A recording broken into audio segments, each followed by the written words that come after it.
দেখবেন আমাদের নাম্বার আছে।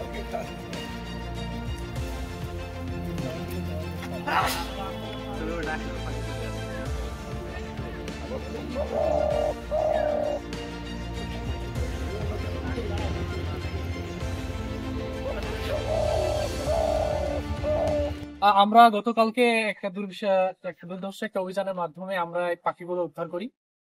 প্রাণী ও প্রকৃতির সুরক্ষায় জীববৈচিত্র্য সংরক্ষণ যুব সংস্থা গোটা চুয়াডাঙ্গা জেলাতেই কাজ করছে আলহামদুলিল্লাহ।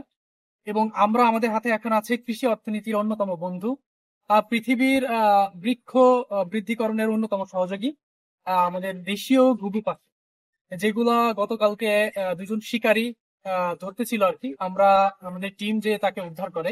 আমাদের আকাশ বাতাসে যে ঘুরে বেড়ায় দেখতে সুন্দর লাগে, পাখিগুলো ধরে বন্দি করে হত্যা করে আমাদের জীব নষ্ট করে, এগুলো থেকে আমরা বিরত থাকি। এবং পাখি আটকানো এবং হত্যা করা এটা দণ্ডনীয় অপরাধ। এই কাজ থেকে আমরা সবাই বিরত থাকি। বিভিন্ন ধরনের প্রাণী সংরক্ষণের জন্য এই যে যে কমিটিটি গঠিত হয়েছে আলমডাঙ্গাতে, তারা অত্যন্ত ইতিবাচক ভূমিকা পালন করছে। আমরা তাদের উদ্যোগকে প্রশংসা জানাই এবং বাহবা জানাই যে তারা এই সুন্দর কাজটি করে সমাজের মানুষের সামনে এটিকে উন্মোচিত করেছেন যে পাখি শিকার একটা দণ্ডনীয় অপরাধ।